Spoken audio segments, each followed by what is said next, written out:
Bismillahirrahmanirrahim. Assalamualaikum warahmatullahi wabarakatuh. Bapak Ibu yang saya hormati, teman-teman yang berbahagia, serta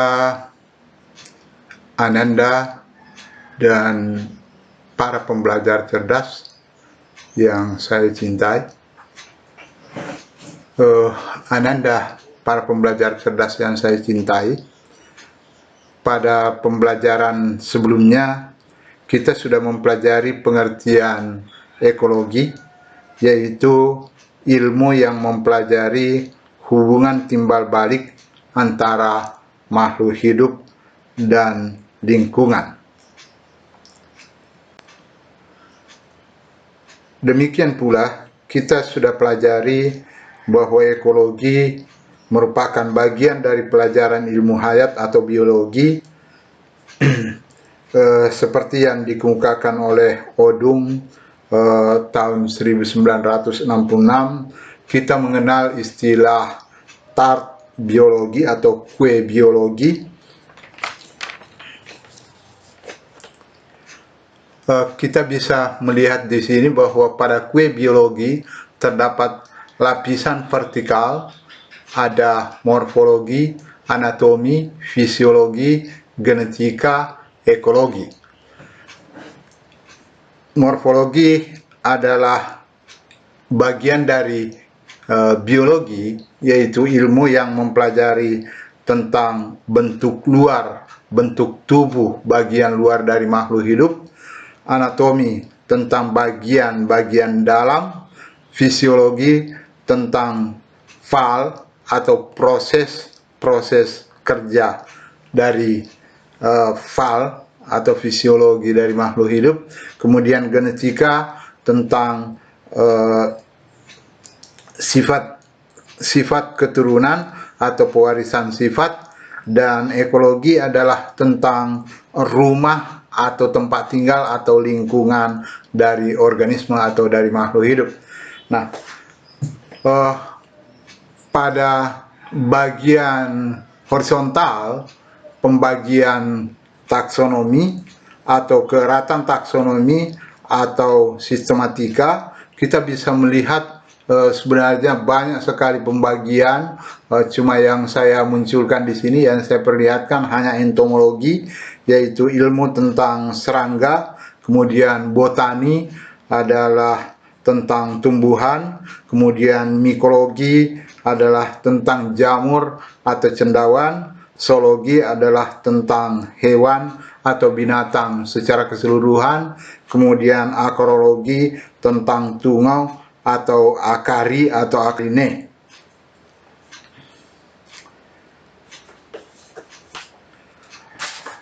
Ananda dan para pembelajar cerdas, cakupan pembelajaran kita dari ekologi ini, di dalamnya kita juga sudah belajar tentang komponen ekosistem. Jadi definisi atau pengertian dari sebuah ekosistem dan komponen-komponennya. Kemudian kita belajar juga di dalam ekologi tentang dekomposer dan jenis-jenis dekomposer. Kita belajar tentang produktivitas dan keragaman biotik. Kemudian kita belajar pula tentang piramida ekologi.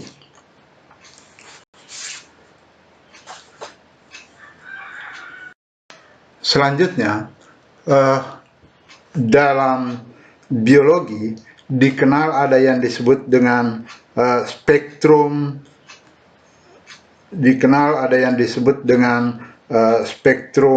biologi. Maksudnya adalah tingkatan-tingkatan. Kita mengenal tingkat organisasi dari organisme atau dari makhluk hidup. Nah,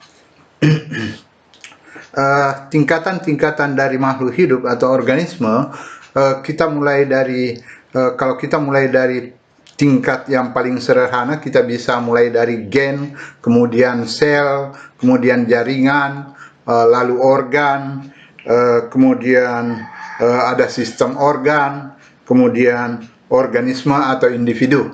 Nah, yang kelihatan, yang tampak di slide ini dimulai dari individu, kemudian sesudah individu, kumpulan dari individu adalah populasi, kemudian tingkatan yang lebih tinggi dari populasi adalah komunitas, kemudian ada ekosistem sesudah komunitas, kemudian tingkatan paling kompleks kita sebut dengan biosfer. Selanjutnya, pada kesempatan ini kita akan lebih fokus pada pembelajaran tentang populasi.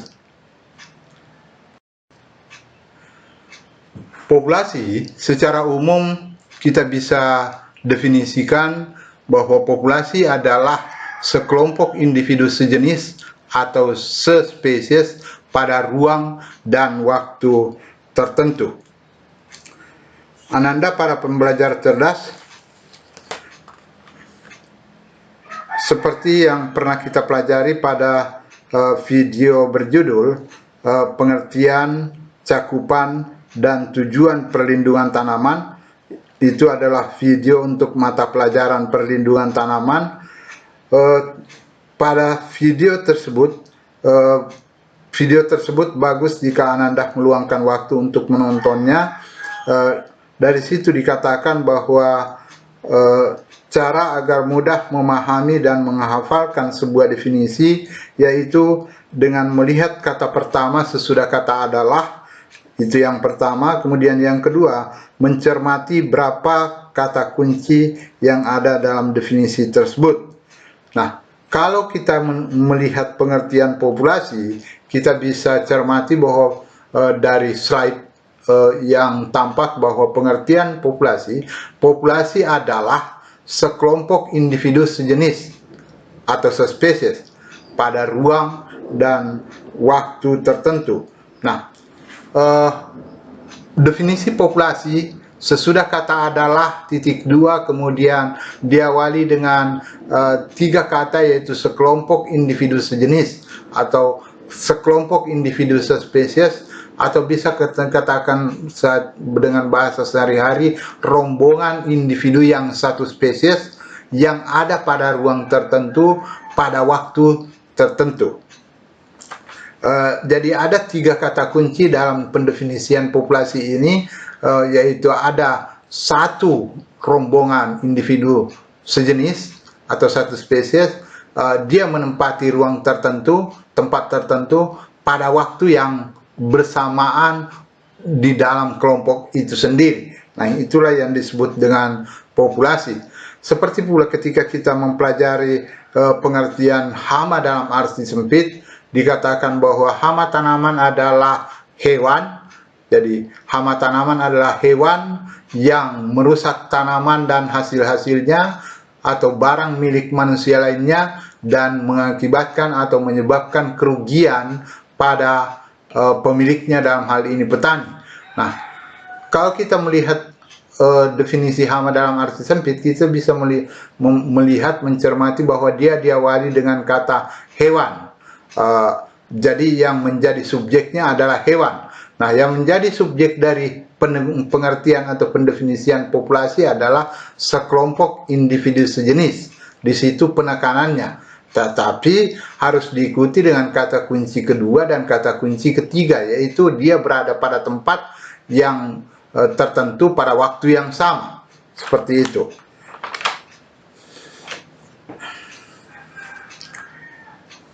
Jadi untuk pendefinisian atau pengertian dari populasi, dia adalah sekelompok individu sejenis, kemudian mencakup 3 kata kunci, yaitu kata kunci yaitu satu kelompok individu sejenis, kemudian kata kunci kedua adalah ruang atau tempat yang sama, kemudian kata kunci ketiga adalah pada waktu yang sama, pada waktu bersamaan dengan itu.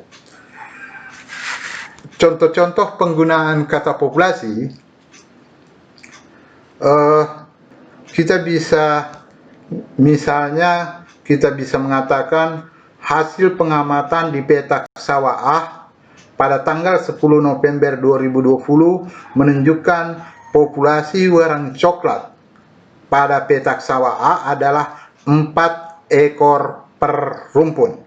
Jadi 4 ekor ini adalah satu spesies wereng coklat semua. 4 ekor yang kita perhitungkan, yang kita sebut populasi adalah wereng coklatnya yang kita amati untuk pengamatan atau penelitian ini.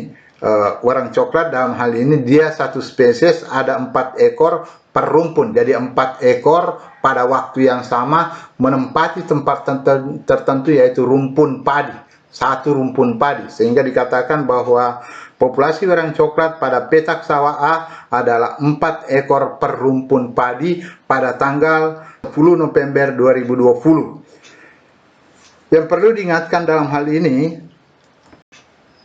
adalah ketika kita bicara tentang populasi atau menulis tentang populasi adalah bahwa perlu menyebutkan satuannya. Nah, ini sering sekali kita lupakan. Saya pun kadang-kadang ketika buru-buru menulis, maka saya lupa menuliskan satuannya. Padahal satuannya itulah yang menunjukkan, memperjelas bahwa yang kita bicarakan itu adalah populasi. Contoh lain tentang populasi, yaitu misalnya saya telah menanam jati putih di kebun saya dengan populasi 900 pohon per hektar. Atau misalnya dengan kalimat saya telah menanam cengkeh di kebun saya dengan populasi 100 pohon per hektar.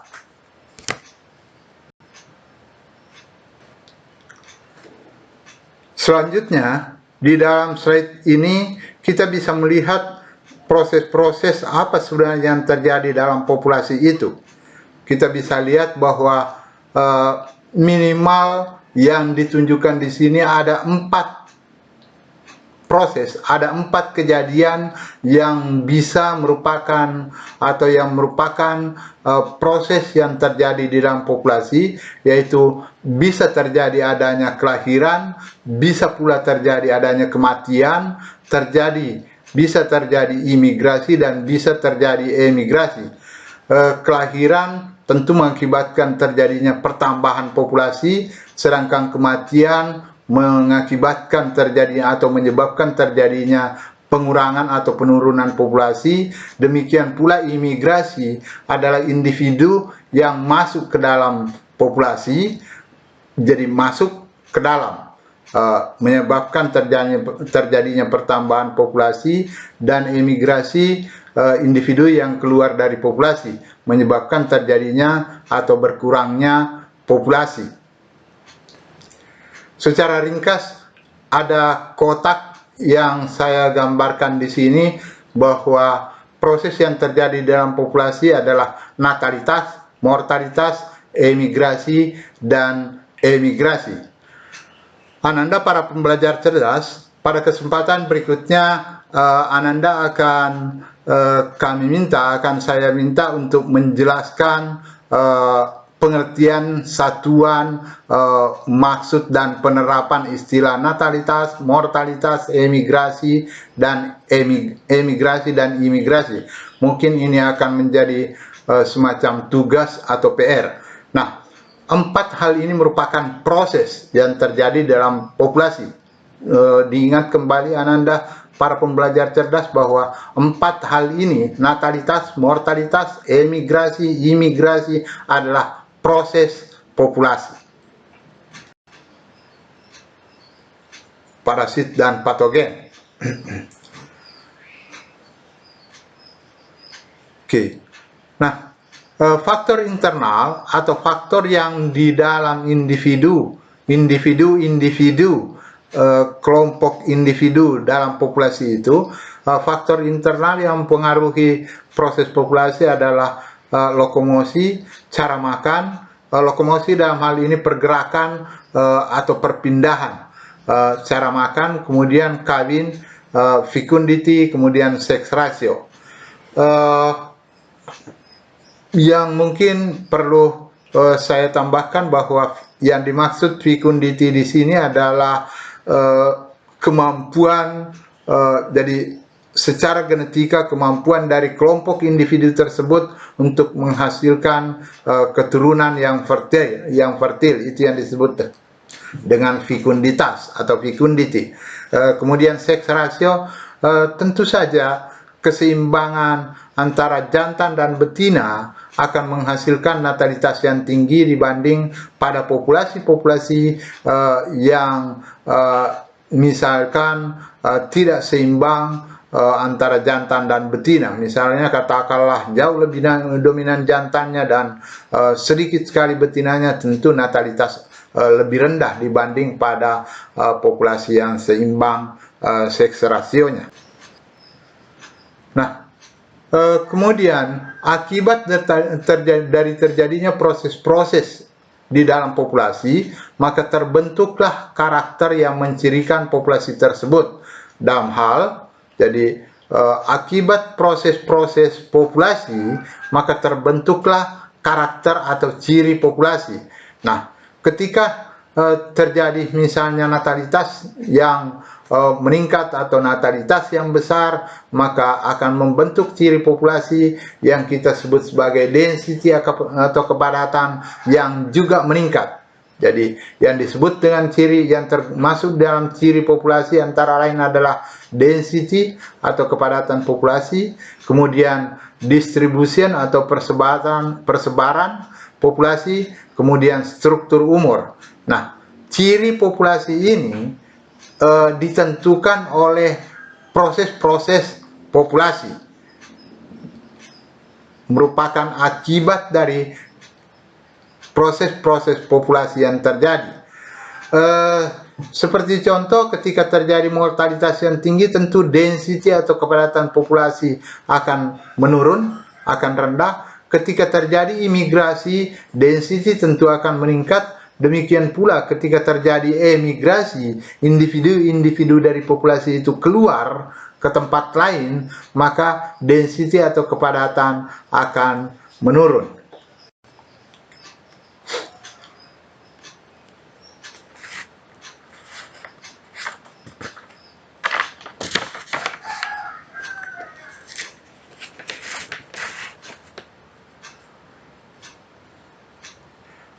Ananda dan para pembelajar cerdas yang saya cintai, yang berbahagia, Bapak dan Ibu yang saya hormati dan teman-teman yang berbahagia, dari yang kita pelajari dari slide-slide sebelumnya, kita bisa melihat secara lengkap di sini gambaran tentang sistem populasi. Kalau kita menggabungkannya jadinya yang kelihatan apa yang kita sebut sebagai sistem populasi. Nah, kita bisa lihat bahwa di bagian kiri ada input, kemudian di bagian tengah ada proses, kemudian di bagian kanan ada output. Dari sini kita bisa belajar bahwa sesungguhnya output berupa density dan lain-lain, density atau kepadatan populasi dan lain-lainnya. Jadi density, kepadatan populasi, distribusi, persebaran populasi, kemudian struktur umur, sesungguhnya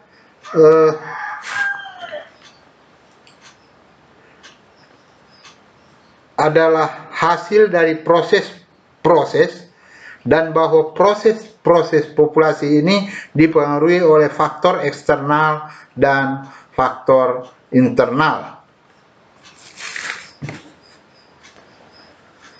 Pesan moral yang bisa terkait dengan pembelajaran kita tentang sistem populasi adalah bahwa kita bisa menggunakan pemahaman kita tentang sistem untuk mencapai berbagai output dalam kehidupan kita.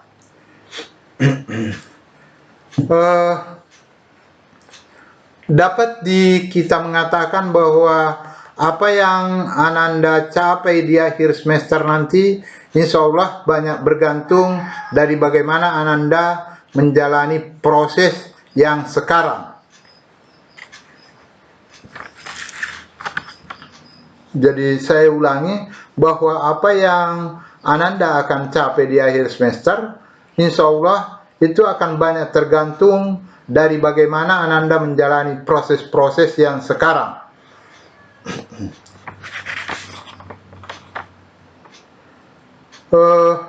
Ada nasihat dari guru-guru kita, dari ustadz kita, yang dikutip dari Al-Quran.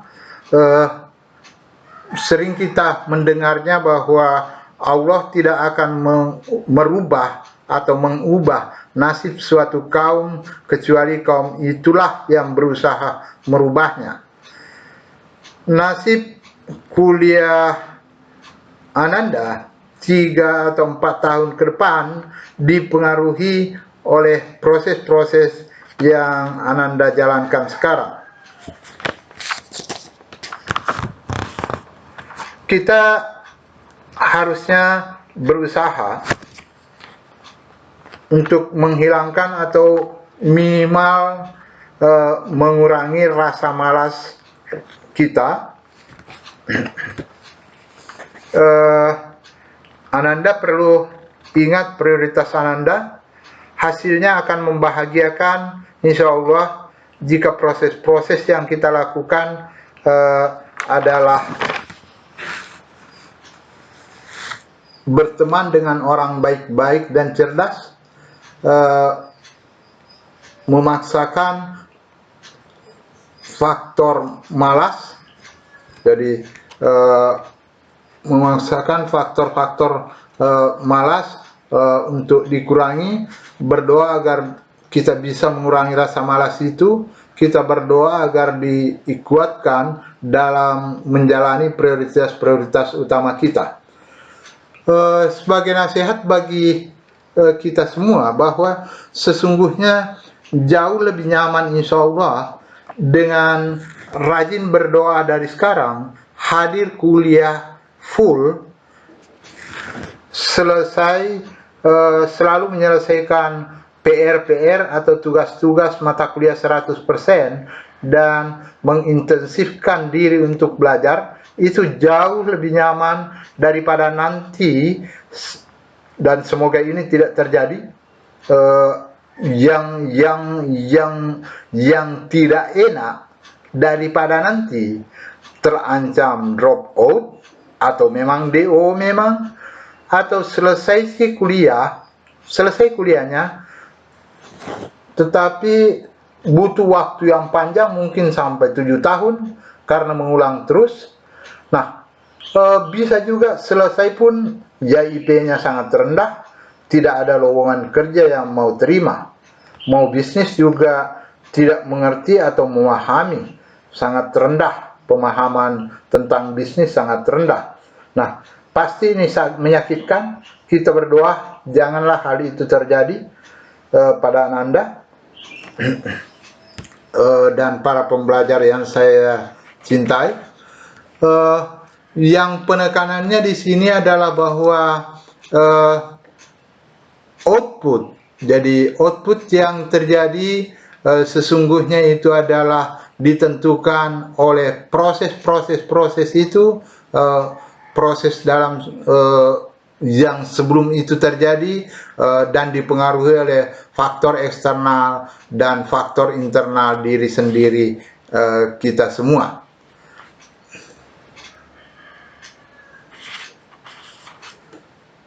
Saya memohon maaf yang sebesar-besarnya atas segala kekeliruan dan kekurangan. Ananda para pembelajar yang cerdas, Bapak Ibu yang saya hormati, dan teman-teman yang berbahagia, saya berharap dan berdoa semoga kita semua tetap sehat dan bahagia, sehingga kita bisa belajar dengan baik pada kesempatan mendatang. Semoga semua aktivitas kita semua tetap bernilai ibadah. Terima kasih. Fastabiqul khairat. Assalamualaikum warahmatullahi wabarakatuh.